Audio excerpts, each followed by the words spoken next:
Hola a todos, saludos y bienvenidos de regreso al canal. Saludos a los suscriptores.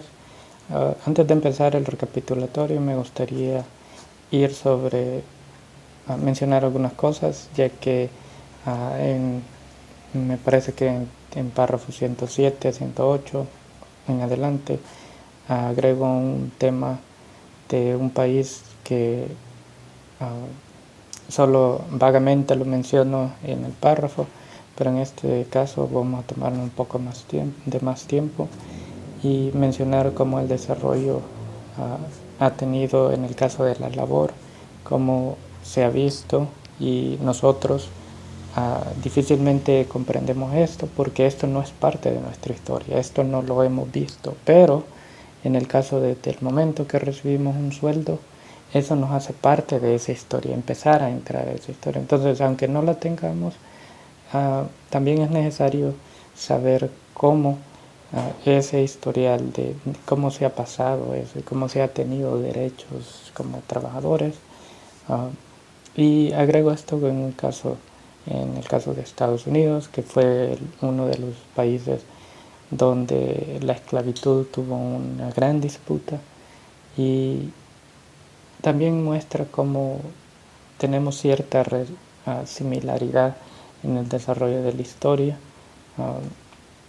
Y también hay una palabra que agrego para desarrollar que se llama, que digo levadura, y eso se llama ahorros.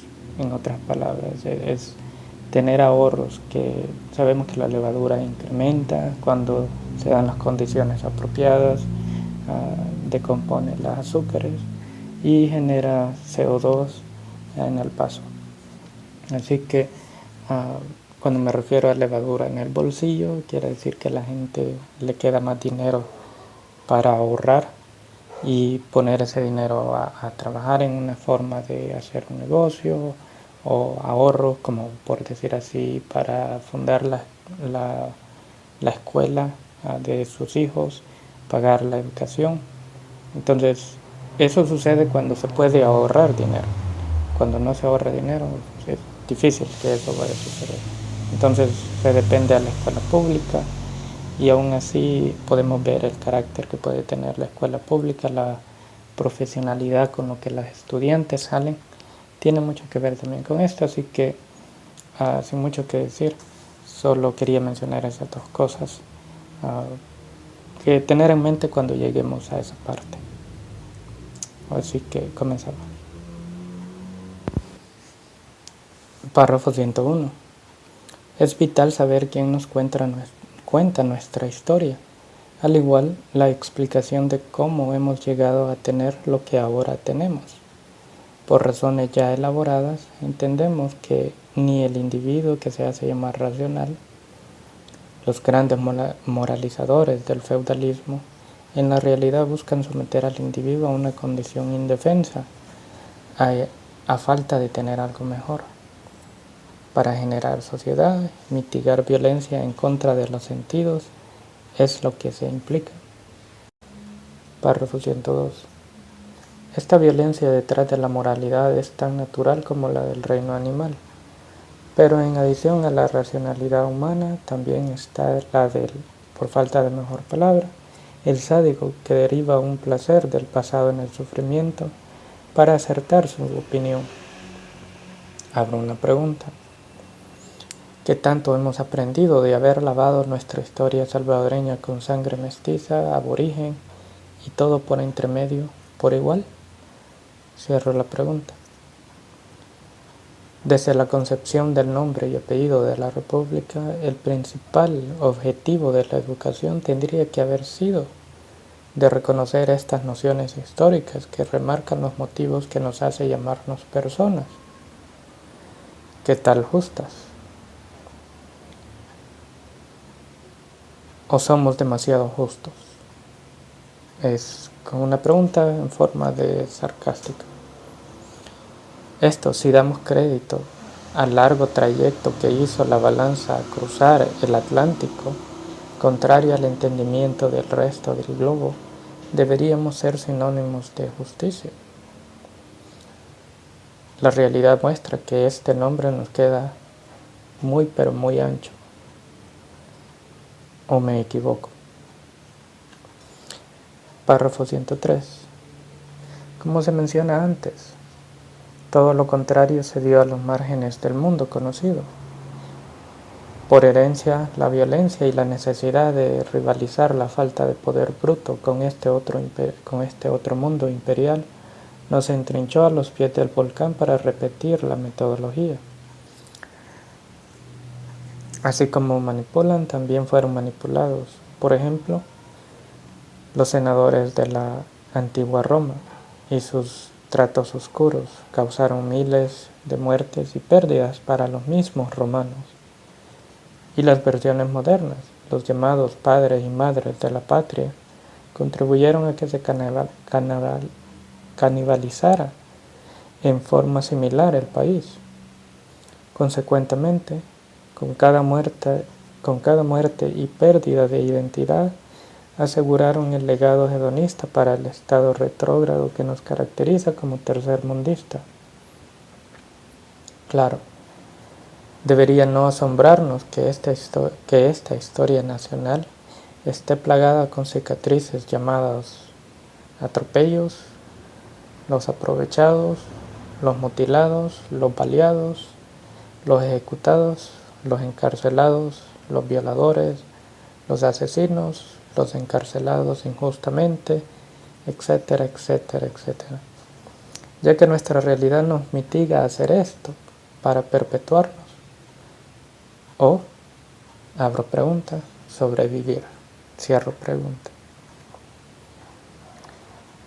Lo inanimado, en este caso, el historial nacional de muerte que subrayaron los heraldos de las últimas décadas, que en la actualidad las morgues declararon clínicamente muerta, solo posponen el anticipado conocimiento del final de una realidad putrefacta. Así como los huesos blancos y limpios son los últimos en perder su forma, y así con ello todo trazo físico con lo que la realidad animada está más interesada, solo la vida libre y por sí misma, lo que edificamos perdura. Los restos del pasado nos sirven para las enseñanzas del ahora. Párrafo 104. La preocupación con que guían las acciones como resultado de esta herencia solo precipita el nihilismo puro que se esconde detrás de estos trajes, corbatas, túnicas, faldas y pantalones. Más agua, más luz, más comida, más festivales, más riquezas, más alcohol, más droga, más sexy, más de todo para que la muerte pierda su significado. Donde la luz de esta libertad brilla, más nos cega. Consecuentemente, más indiferente de esto nos hace. Párrafo 105.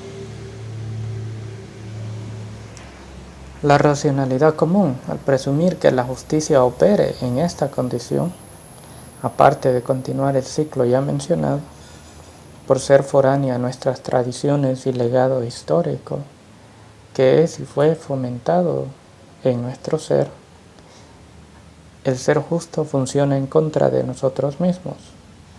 Si tomamos un periodo de gracia desde 1992, podemos observar que el estándar legal y fiscal genera más estratos donde la ley tiene contundencia y otras donde si esta misma ley no es transgredida, no se come el siguiente día. El reto de avanzar hacia una vida mejor buscando la luz de otro sistema para tener esto, entre más nos acercamos a la luz de justicia, cual muchos embusteros públicos usan para más tarde violentar el orden y espíritu democrático, la misma luz libertaria nos hace atropellar al mismo compatriota. Es en estos atropellados que gradualmente el carácter de tanta presión por inestabilidad social se corroe y quiebra. Párrafo 106. Desde esta instancia, aceptar la explotación como una tradición para la superación económica es iluminantemente despreciable. Pero esto era la mentalidad donde la educación era, o aún es, un lujo que unos cuantos podían costear, y los que la podían buscaron mantener esto. Si no fuera por eso, no tuviéramos la necesidad de mencionar esto. Párrafo 107. Al estudiar escritores que especularon sobre la realidad de sus sociedades, aprendemos también que hubieran entendido que que así están justificando la existencia de sus mismas tradiciones irracionales. Subsecuentemente, escritores que siguieron este mismo desarrollo generaron herramientas para solucionar estas mismas injerencias. El experimento americano, me refiero a la República de Estados Unidos, también retó las nociones del orden social imperialista del mundo, al distanciarse del legado eurocéntrico de pensamiento. Es mi argumentación que por referencia podemos observar vagamente 5 instancias dialécticas en su desarrollo que destacan similitud con la nuestra, pero también relativa en comparación al estatismo social nuestro. Por motivos de elaboración llamo la atención a 5 elementos. El primero, la Guerra de Independencia de 1776. Segundo, la Guerra Civil entre 1861 y 1865. Tercero, la Guerra de Estados Unidos y España Imperial, o la Guerra Española y Americana de 1898. 4. La Primera Guerra Mundial entre 1914 y 1918. Y 5. La Segunda Guerra Mundial entre 1939 a 1945. Estos eventos marcaron el rompimiento del doble lenguaje de tal alabado racionalismo que los imperios habían maestrado. Los reyes, los emperadores, los oligarcas, los aristócratas, los dictadores, los califatos, fueron reemplazados por presidentes y primeros ministros, elegidos más por la legalidad de la población que menos por ser descendiente divino o impuestos por edictos religiosos. Sus resultados de esclavitud y servidumbre fueron reemplazados por trabajos fijos y libre empresa. Este último es contencioso, pero en teoría presume que el Estado, contrario al imperio, no dictaría absolutividad en la producción. Cada quien podría perseguir el bienestar empresarial como mejor le convenga, siempre y cuando se apegara a las nociones ya mencionadas, escritas bajo la ley nacional. El fenómeno de la globalización del capital cambió la población y con ello la fibra social de las poblaciones de heterogénea a homogénea. Esta homogeneidad fue mucho más antes experimentada en la República de El Salvador, por la relajada estratificación étnica. El racionalismo tan aclamado por un grupo étnico puso al desnudo su objetivo, subyugar a otros, y por eso empezó a dejar la exclusividad ética atrás. Ahora era posible que cada individuo pudiera superarse y florecer en un arte u oficio. Así la República estadounidense por de facto acarrió la antiposición histórica del dialecto de las tradiciones, que destinaban a la persona a un final incierto. Párrafo 108. El desarrollo en derechos para poblaciones a mediados del siglo pasado y otorgamiento de méritos a la industria, en donde un mal se había hecho.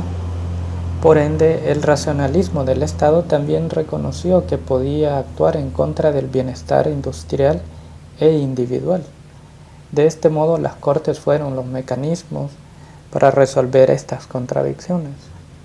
Elevó la valorización de la mano de obra y con ello el valor propietario Lo que una vez fue exclusivo pasó a ser particular y eventualmente comercial. El incremento de poder de compra en la economía estadounidense y a la vez estricta administración económica dejó más levadura en las cuentas de ahorro de la diversificada población. Todo por distanciarse del dialecto amo y esclavo. Párrafo 109. Si fuéramos a aceptar el ejemplo de la mayor economía en el continente y a la vez certantía de estos, que en muchas instancias también como en El Salvador se levantó de condiciones más claras. En esto me refiero a que existe un corte limpio de lo que se quería distanciar. A este nuevo continente proyectó el sentido nuevo de nacionalismo y por esto ser escéptico de valores y éticas que eran materialmente atractivas. En el caso del distanciamiento que el nuevo cristianismo tuvo, fue que la Iglesia de Inglaterra se uniera con la Iglesia evangelizadora para los, entre paréntesis, para los nativos americanos y los que nacieran en el nuevo continente. Se uniera con la Iglesia luterana de Suiza. Ahora que la independencia habría aprobado el albedrío de determinación nacional y era un acto justo frente a la opresión de nociones raciales y motivos imperiales, a la cual los obispos estaban sujetos al mismo tiempo, tendrían que ser aprobados por la corona inglesa. Dio paso a la reformada Iglesia Episcopal, cuyo lugar en la Constitución de Estados Unidos es similar a la Iglesia Católica en El Salvador. Antes de esta renovación cristiana, el motivo de la religión fue para promover el capricho por mantener la mano de obra barata, sino gratis. Forjó la envergadura por la cual las naciones, estados e imperios generaron un centro de valor económico de facto, que eventualmente se llamó denominación monetaria nacional. Pero esto, al encontrar dictado en la Constitución Nacional, se caracteriza como el valor de la salud económica republicana. Entre más valor de vida y creación empresarial, más el valor monetario es y subsecuentemente para un país que ha luchado por independencia, para mantener su autonomía, tiene que ser productor. En el episodio de este párrafo, hicimos referencia a cómo la historia judaica, las naciones tomaban a los israelitas como esclavos para el fin de vivir hedonísticamente. Aparte del egocentrismo étnico que sirve como pegamento entre personas y forma la peculiar historia de un grupo, en el continente americano agregamos un ejemplo de cómo y por qué otra forma de pensamiento distanciada de estatismo es inherente y requerida. Si tomamos esos ejemplos como relevantes, los países de habla español, portugués, francés e incluso inglés, si se incluye Belice, por su mero hecho de ser compartimos historias paralelas. Muchas de las discordias y diferencias de estratas que plagan una sociedad, las del nuevo continente, encuentran su reposo en las inseguridades que la ansiedad estimula, ante el ocaso de contradicciones que algo nuevo requiere para su acontecimiento. Párrafo 110. Por un lado es justificado la actitud obstinada de los agentes del Estado, ya que al compartir los vestigios de valores obsoletos para el nuevo continente, buscan una nueva consistencia para llenar el espacio de despecho. Los diálogos y propuestas públicas se pueden utilizar como referencia para esto. Si comparamos el cortejo animal en época de apareamiento al del individuo, entre comillas el político, hace al público en época de campaña, con todo derecho se tiene mucho que aprender. Es esta falta de experiencia histórica sobre la esclavitud nos hace indiferentes a cómo se le consume la vida al individuo. Que quede claro que aquí no estamos justificando tomar esclavos, sino que esta noción de amo y esclavo fueron injerencias que extienden su concretización a la razón por la independencia nacional. Con el levantamiento de las nuevas repúblicas, como miramos el ejemplo de Estados Unidos, todas las prácticas, rencillas, conflictos, naciones, enseñanzas y legados inherentes en su particular historia nos enseñan que como tal, lo que el formalismo nos presenta no es absoluto, ya que conflictos sociales, económicos, culturales encontraban sus ascuas, o coloquialmente leña al fuego, entre comillas, en el mismo legado. Así como la emancipación de esclavos representó la emancipación del legado colonial, las muertes para atener derechos fueron el bisturí que cortó el cordón umbilical con su madre tierra. Visto bajo esta luz, nuestra república en sus tiernos 101 años tal vez tiene algo que aprender. Fin de párrafo. Nota. En el párrafo 110 se dice antehistoria, para conceptualizar estos eventos del dialecto que remarcó la particularidad de su historia que hemos ocupado acá, que fueron los 5 elementos. Fin de recapitulatorio. Bueno, y así concluimos esta parte del libro, con último este tercer recapitulatorio. Y como siempre vamos a tomar un sabático, por decirlo así, entre medio de cada 10 párrafos, para recolectar un poco del tiempo, y si quieren regresar a ver algunos de los videos, pueden regresar a ver y aclarar algunas cosas. Pero por mi caso también tomar tiempo para elaborar los videos y tomarme el tiempo en el periodo de editación, y tal vez agregar algún video para que tengan tal vez un conocimiento un poco más robusto sobre la literatura. Así que sin mucho que decir, gracias por ver los videos y escuchar el recapitulatorio, y nos vemos en el siguiente episodio. Saludos.